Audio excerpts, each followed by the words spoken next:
इस समय पूरे भारत में हर कहीं एक ही चर्चा है, वह है नोटबंदी या डीमोनेटाइजेशन की। मोदी जी को संबोधित करते हुए बताएं तो बहुत आसानी से जल्दी समझ लगेगा। इसे गलती से भी बीच में बंद ना कीजिएगा, क्योंकि आप सारी जानकारी मिस कर देंगे। मोदी जी, आइए आपकी नोटबंदी के इस कदम की सारी गलतफहमियां दूर किए देते हैं। नोटबंदी जैसे ये कदम सिर्फ उठाए जाते हैं इमरजेंसी या आपातकालीन परिस्थितियों में, जब अर्थव्यवस्था को संभालना हो। आपने नसमझी में इस ढंग से इसे लागू किया है, उल्टा इमरजेंसी के हालात पैदा कर दिए हैं और देश की अर्थव्यवस्था की रीढ़ की हड्डी को ही तोड़ दिया है। मोदी जी, 86% से ऊपर के हिसाब से ये प्रचलित 500 और 1000 के नोट की करेंसी ब्लैक मनी नहीं थी। ये मनी इन सर्कुलेशन थी जो लीगल और कानूनी रूप से जायज़ थी, साधारण जनता की दिन रात की मेहनत की कमाई से आम व्यवहार और रोज़मर्रा की ज़िंदगी का हिस्सा। 80% भारतीयों में नोटों का लेन देन हर रोज के काम का हिस्सा है, जिसकी इजाज़त नोट पे लिखा वाक्य देता है कि वह धारक को इतने रुपए अदा करने का वचन देता है। आम साधारण जनता, जिसमें किसान, मजदूर, व्यापारी, गरीब वर्ग, आम गृहिणी, हर मेहनतकश व्यक्ति आता है, ये उसकी ज़िंदगी का एक अटूट हिस्सा है। आपका टारगेट या निशाना था पूरी आबादी में से 0.5% से भी कम संख्या वाले कुछ उग्रवादी संगठन और इलेक्शन से पहले कुछ अपोजिशन पार्टियां। इसी जोश में आपने टारगेट कर दिया लगभग 100% जनरल पब्लिक को। जैसे तालाब में घुसे दो सांपों को पकड़ने के लिए पूरे तालाब को सुखाकर सब जंतुओं को मौत के कगार तक पहुंचा देना। जैसे 4 चोरों को पकड़ने के लिए पूरे शहर को ही जेलों में बंद कर देना और कहना, आओ एक एक करके अपने को प्रूव करते चलो और बाहर निकलते जाओ। किस हक से आपने अपनी ही मेहनत से कमाए पैसे का खुद के इस्तेमाल के लिए रोक लगा दिया है और यूज़र को चोर बना दिया है। पैसा हमारा और आपसे इसकी इस्तेमाल की भीख मांगे। आपने भारत में आर्थिक अराजकता फैला छोड़ी है। आइए आपकी कालाबाजारी की सच्चाई का भी पर्दाफाश किए देते हैं। पूरे भारतवर्ष में कालाबाजारी बंद करने के नाम पर सिर्फ 15 से 18 दिनों में ही किसी भी देश में कालाबाजारी का ऐसा नंगा नाच न देखा गया होगा। एडजस्टमेंट्स के नाम पर भारी हेरा फेरियाँ सोने, कृषि संबंधित और इमरजेंसी सर्विसेज में और ऐसे अनेक व्यवसायों या साधनों या संसाधनों में जी भर कर आपने नसमझी भरे आतंकी कदम से, डर और खौफ से इतनी बड़ी कालाबाजारी हुई है और जारी है, यहाँ तक कि नए नोट से पुराना नोट बिक रहा है। माफ़ कीजिएगा, अगर आपको ये सब नहीं मालूम था, आप प्रधानमंत्री बनने के काबिल ही नहीं है। जिस काम की शुरुआत की भयंकर कालाबाजारी से शुरू की गई हो, वह किस अंजाम तक पहुंचेगी? कालाबाजारी के नाम पर शुरू किया गया यह कार्यक्रम हज़ारों करोड़ की कालाबाजारी अभी ही कर गया है। आइए इस नोटबंदी के असर की कई और परतें खोलते हैं। पूरे विश्व में भारत में कालाबाजार होने की खबर से भारत के मान सम्मान में भारी ठेस पहुंची है। ऐसे लग रहा है किसी ने नासमझी में नाक पर बैठी मक्खियों को मारने की जल्दबाजी में नाक ही काट दी हो। आइए करप्शन या भ्रष्टाचार का भी राज जान लें। कहा गया है इससे करप्शन कम हो गई। समझ नहीं आता ये वक्तव्य पर हंसे या रोएं। भ्रष्टाचार क्या है? किसी भी सरकारी कर्मचारी की कलम की ताकत की नोक पर की गई ब्लैकमेलिंग। इसका रेट उसकी कलम की ताकत तय करती है, जो नए नोटों में अभी भी से शुरू है। ये भ्रष्टाचारी आपकी ज़मीन, जायदाद, आर्टिकल, सोना, नोट और यहाँ तक कि औरतें भी हासिल कर लेते हैं। साधारण जनता को चोर बनाओ, उन पर सरकारी अधिकारी जांच पर बैठा देना एक गाय को बांधकर उसकी खाल उतारकर भूखे भेड़ियों के आगे नोचने के लिए छोड़ देने बराबर है। काश चंद अधिकारियों और इनके रिश्तेदारों की संपत्ति की जांच पहले कर ली जाती, फिर इन्हें आम जनता पर छोड़ा जाता। भ्रष्टाचार का जो जंगा नाच होने जा रहा है, वह भारत के इतिहास में ना कभी हुआ है ना कभी होगा। आम लोग इस की गई नासमझी से खून के आंसू रोएंगे। एक साधारण पर दुष्ट, दुराचारी और भ्रष्ट कलम की ताकत किसी भी साधारण आदमी को इतना प्रताड़ित, बर्बाद और परेशान कर सकती है कि वह खुदकुशी करने के लिए मजबूर हो जाए। भारत में राजनीतिक शासन और प्रशासन खुद एक भ्रष्टाचार की मशीन है। व्यापारी, किसान, वेतनभोगी लोग, मजदूर और आम जनसाधारण इस व्यवस्था को संभाले खड़े हैं। कालाधन सबसे पहले इसी भ्रष्टाचार से शुरू होता है और अब ये अनलिमिटेड होगा। मोदी जी, बात नोट की नहीं, नीत की है। साधारण जनता की नीत कभी बुरी नहीं है और आपसे भी ज़्यादा देश में है। आइए समझे भारत में लोग इनकम टैक्स क्यों अवॉइड करते हैं। गरीबों को खुश करने की पखंडी नीतियाँ इतनी अजीब हैं। जो ज़्यादा टैक्स देता है उस पर ज़्यादा टैक्स और ज़्यादा इंक्वायरी है, जबकि उसको डिस्काउंट्स मिलना चाहिए। जिन गरीबों को खुश करने का पखंडी पॉलिटिक्स हम बनाते हैं, वे बेचारे तो टैक्स अदा ही नहीं करते और इनको टैक्स का मतलब ही नहीं जानते। आप प्लास्टिक मनी शुरू करने की बात करते हैं। प्लास्टिक मनी शुरू करवाने के लिए इंसेंटिव्स कम से कम 1 साल पहले शुरू कर देने चाहिए थे।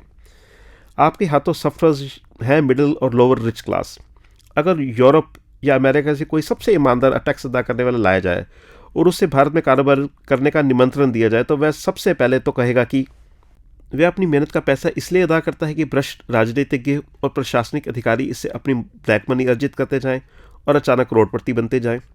प्रशासन आम जनता को वह सुविधाएं जैसे कि education, health, safety, security, employment assurance, insurance, बिजली, पानी, घर, परिवार और बुढ़ापे मदद के नाम पर देता है, सिर्फ धोखे जैसी मदद।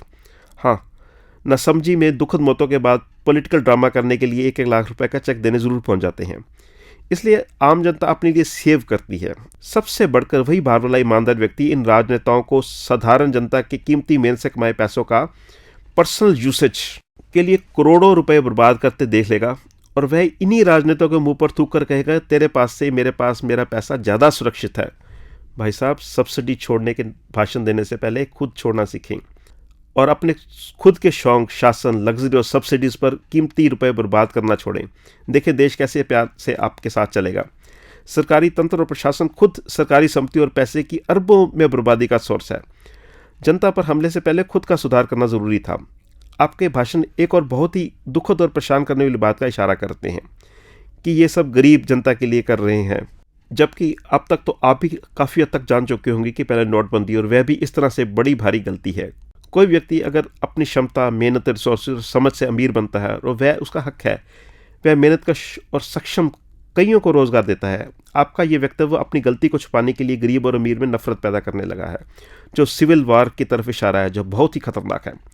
2 हाथ जोड़कर विनती है, ये नाटक तुरंत बंद किया जाए। गरीबों के वोट हासिल करने के लिए झूठे सुनहरी ख्वाबों का व्यापार चलाया जा रहा है। मूर्खता करने के बाद सुनहरे बाग दिखाने की कोशिश की जा रही है। और सच्चाई तो यह है कि आपका ये काम उन्हें बेरोजगार बना रोजी रोटी के लिए तरसा देगा। कैश धन के अभाव में पूरे हिंदुस्तान का कामकाज ठहर गया है।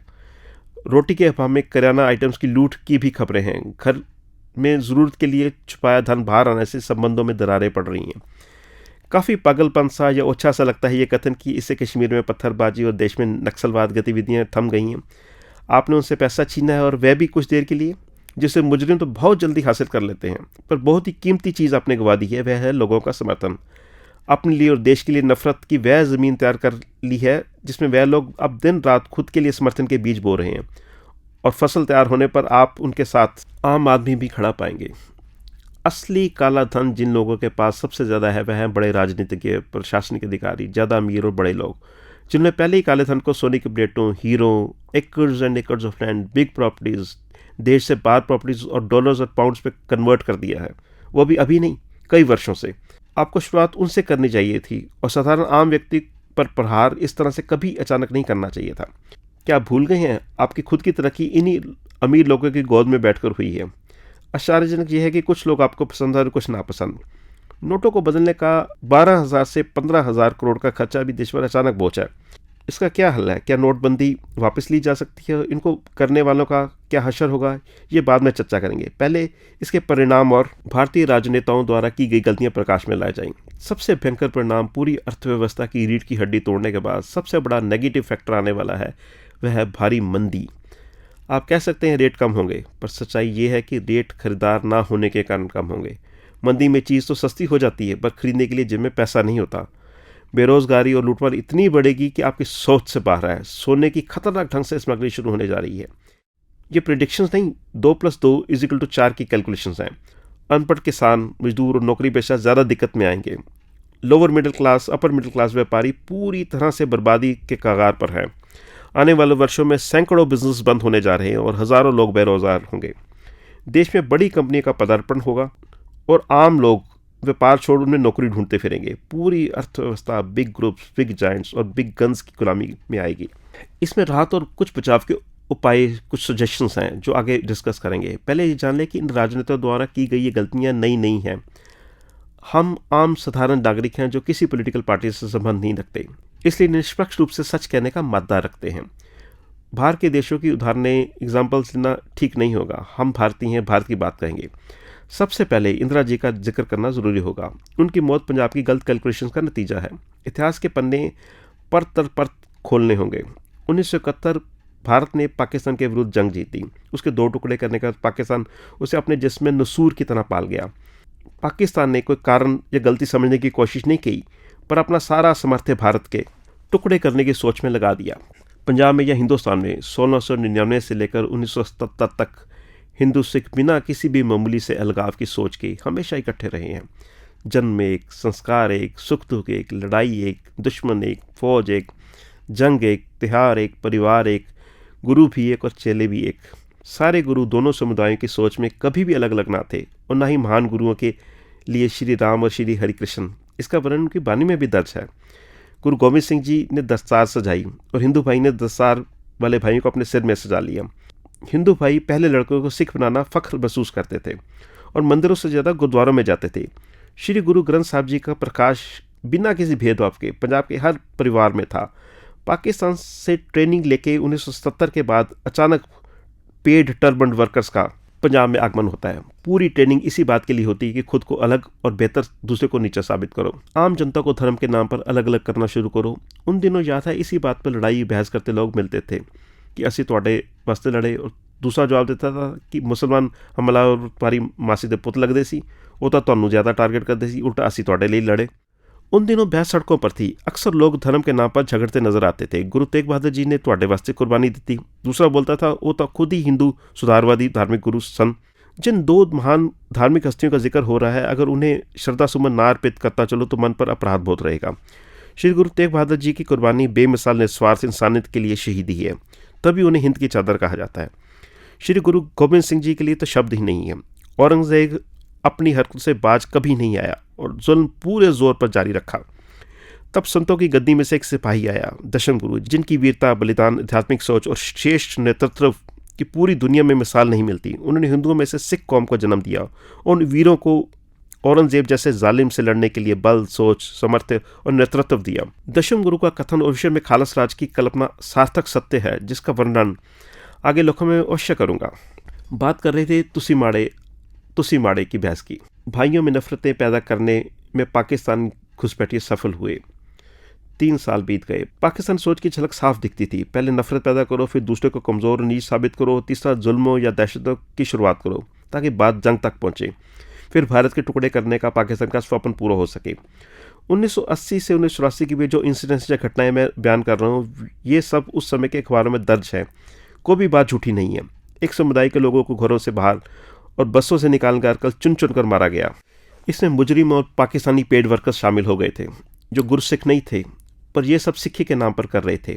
बॉर्डर पार से हथियारों से भरे ट्रक के ट्रक आ रहे थे। बंदूक की नोक पर औरतों की इज्जत लूटी जा रही थी। लूटमाट इतनी खतरनाक थी, हर कहीं पैसा, चाहे वो दुकान में हो, फैक्ट्री में हो, सरकारी बैंक या डिपार्टमेंट हो, आसानी से लूटा जा रहा था। एक पूरी पैरेलल गवर्नमेंट चलने लगी थी। एडमिशंस हो या रिक्रूटमेंट सिर्फ उग्र तत्व डिसाइड करते थे। पुलिस ने पकड़ा तो पुलिस को मार दो, वकील उनके खिलाफ लड़ा तो वकील को मार दो, और जज डिसीजन ना दे उस पर गोली तान दो। ये मुजरिम घरों में जाते, पहले खाना खाते, फिर मर्दों को जान से मारते और औरतों की इज्जत लूटकर धन दौलत इकट्ठा कर अगली वारदात की तैयारी करने लगते। पंजाब के इस माहौल से पंजाब के बाहर के हिंदू भी सिखों से नफरत करने लगे थे, क्योंकि ये सब सिर्फ एक समुदाय को निशाना बनाकर किया जा रहा था। शिवालयों के बाहर जानवर मारकर या गाय का सिर काटकर टांग दिया जाता था। पाकिस्तान ने इस सोच को अलग राज्य का सपना दिखाया और हरिमंदिर साहब पर कब्जे का रास्ता दिखाया। मुजरिमों में लालचें इस सद तक फैलाई गई थी कि ये कोठी, ये फैक्ट्री तुम्हारी, ये औरत मेरी, ये लड़की तुम्हारी। हरिमंदिर साहब में इनोसेंट गुरु सिखों को इकट्ठा करना शुरू किया गया। 1984 में इंदिरा जी को खबर आई कि यहाँ से हथियारबंद लोग पाकिस्तानी बॉर्डर और वहाँ से पाकिस्तानी आर्मी अमृतसर की तरफ कूच करेगी। इंदिरा जी ने अमृतसर सील कर दिया। सचखंड हरिमंदिर साहब पर हमला बोल दिया, जो बहुत बड़ी ऐतिहासिक भूल थी। क्या मैडम 4 साल तक सोई रहीं और उठी तो वह भी सीधा हमला, और वह भी हरिमंदिर साहब पर। फिर इंदिरा जी की मौत और 1984 का वह काला इतिहास जो कभी भी नहीं होना चाहिए था। राजीव गांधी ने श्रीलंका में पहले तमिल उग्रवाद को सपोर्ट किया, फिर श्रीलंकन के साथ मिलकर उन्हें कीड़े मकोड़ों की तरह मारा गया। यह राजीव की बहुत बड़ी ऐतिहासिक भूल थी। सबसे प्रमुख ये प्रश्न है कि अब तो ये भूल हो, जुल्म हो या कुछ करने का खतरनाक ढंग, ये तो हो ही गया है। क्या इसे वापस लिया जा सकता है? इस कदम को कभी भी वापस नहीं लिया जा सकता। इसे दोहराना पड़ेगा, इस कदम को कभी भी नहीं वापस लिया जाता। एक बार होने के बाद इसे वापस लेना उससे भी बड़ी मूर्खता होती है। ये पूरे भारतवर्ष देश के साथ, उसके मान सम्मान के साथ, उसकी कार्य प्रणाली और अर्थव्यवस्था के साथ भद्दा, कूटतम और भयंकर मजाक होगा। थूक कर चाटने और माफ़ कीजिएगा खुद की पोटी खाने जैसा। ये देश है, राजनीतिज्ञों की नौटंकी की स्टेज नहीं। सुप्रीम कोर्ट का भी इसमें दखल नावाजिब है। वह प्रधानमंत्री को लोगों को कष्ट, पीड़ा, दुख पहुंचाने, झूठी चोरी का इल्ज़ाम लगाने, अक्षम कार्य व्यवस्था और धारक के साथ किए गए प्रॉमिस या वचन का उल्लंघन करने के लिए अपनी पावर का मिसयूज़ करने का ही दोषी करार दे सकती है। लोग तड़पे हुए, परेशान और दुखी हैं, उनका रोष बहुत जायज़ है। कौन चाहते हैं कि डीमोनेटाइजेशन अब शुरू होने के बाद बंद हो? पहला तो वह लोग जिनके पास अत्यधिक काला धन है, दूसरा जिनमें राष्ट्रीयता की समझ और भावना ना के बराबर है। ब्लैक मनी बाहर निकालने की सोच अच्छी थी, पर ढंग और वक्त पूरी तरह से मूर्खतापूर्ण। आपने लोगों को नरक में झोंक दिया है। मोदी जी, देश वैसे भी काले धन का शिकार कम और घटिया राजनीति और भ्रष्टाचार का शिकार ज़्यादा है। अब ज़रा देखें, इसमें खुश कौन है? जो आपसे डरता नज़र आता है, खुद को सफ़ेद दिखाना चाहता है, या दूसरों का बुरा होता देख खुद खुश होने के मानसिक दिवालीपन का शिकार है। गरीब सोच खुश हो रहा है कि शायद मैं नहीं अमीर फिनिश्ड है, नौकर खुश हो रहा है मुझे डांटने वाला मालिक फिनिश्ड है। ऐसी कोई बात नहीं, इसका प्रभाव सब पर बराबर का पड़ेगा। कुछ बेचारे भोले गरीब ये मान बैठे हैं कि मोदी जी बाहर से 15 लाख तो नहीं ला पाए, यहाँ से इकट्ठा कर 5 लाख मेरे अकाउंट में ज़रूर डालेंगे। Unfortunate India at the hands of strange politicians. क्या बीजेपी की ऑपोजिशन पार्टी के लोग खुश हैं? पहले तो उन्हें लगा कि मोदी जी ने खुद को निपटाकर उन्हें नंगा कर दिया, पर अब उन्हें लग रहा है कि मोदी जी ने उल्टा जनता को संकट और पीड़ा में डालकर खुद का ही वोट बैंक खाली कर दिया है। वह विरोध करते रहेंगे ताकि लोग अपनी पीड़ा को याद रखें। मोदी जी चाहे अपनी आदरणीय माता को लाइन में लगवाकर ये साबित करते रहें कि उन्होंने इसे लीक नहीं होने दिया, पर विरोधी पार्टियां बीजेपी के खुद को टाइमली निपटाने के सबूत इकट्ठा करती रहेंगी। मोदी जी, अगर आपके प्रहार असली काले धन के मालिकों, वास्तविक दोषियों जिसमें राजनीतिज्ञ, ब्यूरोक्रेट्स, बिजनेस ग्रुप्स और भ्रष्टाचारी हैं, पर होता तो सही होता, वरना 99% से ऊपर हम जैसी साधारण जनता इसे अपने साथ उत्पीड़न और बर्बादी ही मानती रहेगी। इसे बचने के लिए और साधारण जनता को राहत देने के लिए कीमती सुझाव दे रहे हैं, जिसे तुरंत प्रभाव से लागू करें ताकि जनता में डर, खौफ, परेशानी, बर्बरता, जुल्म, बर्बादी और नाश का प्रभाव कुछ तो कम हो। हाथ जोड़कर विनती है, राहत देते वक्त किसान, मजदूर, फौजी या दलित जैसे कार्ड का प्रयोग ना करें। हम भारतीय को अपने वोट बैंक के लिए डिवाइड करने का संकेत ना दें। हम साधारण आम जनता के लिए रुपया, रोजी रोटी, परिवार के लिए धन अर्जित करने का माध्यम। जाति हमारी सिर्फ इंसानियत और धर्म हम लोगों का सिर्फ राष्ट्रीय धर्म है। हम भारतीय हैं, सिर्फ आप लोग हमें अपने वोट बैंक के लिए बांटते हैं। टैक्स डिपार्टमेंट वाले आम जनता को डरा धमका रहे हैं। लोगों में खौफ, दहशत, परेशानी, दुविधा और संताप है। आप तक ये संदेश पहुंचते ही लोगों के लिए मदद और राहत अनाउंस करें। इनकम टैक्स डिपार्टमेंट बचत खातों में जमा की गई राशि को बिना किसी पुराने रिकॉर्ड या यूनिफॉर्मिटी के इसे इस साल के अर्जित आय का हिस्सा माने। इस चोरी की छुपाई गई रकम नहीं, कमाई गई रकम कंसिडर करें। 2.5 लाख तक जमा राशि को देखा भी ना जाए, क्या पता कोई बेचारा इसे कितने समय से जमा कर रहा है। इनकम टैक्स की छूट इस साल के लिए 5 लाख घोषित की जाए। 10 लाख तक नकद जमा की गई राशि को टैक्सेबल इनकम स्लैब में लाया जाए, न कि स्क्रूटनी में। आम रेडी वाला भी जिसके बीवी, बच्चे, परिवार, घर है और जिसने कभी बैंक का मुंह नहीं देखा, 10 लाख तक की मामूली रकम अपने बचत में रखता होगा। 5 लाख से 10 लाख को 10% स्लैब, 10 लाख से 25 लाख तक 20% और 25 से ऊपर को 30% के स्लैब में लाया जाए। 40 लाख से ऊपर नगद डिपॉजिट को भी 45% टैक्स के साथ बैंकों में जमा कराने की इजाज़त दी जाए, ताकि लोग चली, ब्लैकमेलिंग, भ्रष्टाचार और इधर उधर ठिकाना लगाने के बजाय सरकार के खजाने में जमा करा सकें। 35-40 लाख के ऊपर केसेस पूरी स्क्रूटनी में लाए जा सकते हैं और टैक्स 45% के हिसाब से लेने के बाद, अर्निंग्स के जेन्युइन सोर्सेज और आउटलेट्स देखने के बाद, फोटोग्राफी करने के बाद, उनको सेटिस्फाई होने के बाद ही जल्दी मुक्त भी किया जा सकता है और जल्दी मुक्त करना भी चाहिए।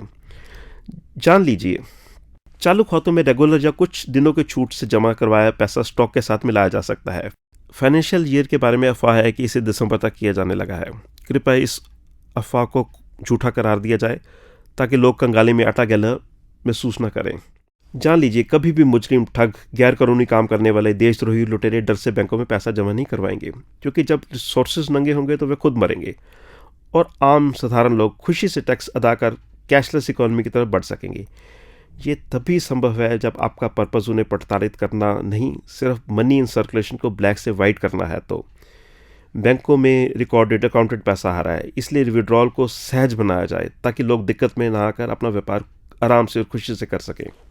मोदी जी, हम उन असभ्य व्यवहार के मालिक लोगों में नहीं हैं जो 20 भाषाओं में आपके लिए गालियाँ प्रसारित और शेयर करने में लगे हैं। पर एक बात सच है, देश आपसे खौफजदा है। आपकी नीयत अच्छी थी, इसलिए प्रभु ने आपको मौका दिया, पर आपके ढंग और तरीके बहुत ही भयानक, दुष्ट और खतरनाक हैं। आप कश्मीर छेड़ते हैं, उसकी हालात और बिगड़ जाती है। आप फ़ौज को छेड़ते हैं उन्हीं के नाम लेकर, और शहीद फौजियों की लाशें रोज़ घरों में आ रही हैं।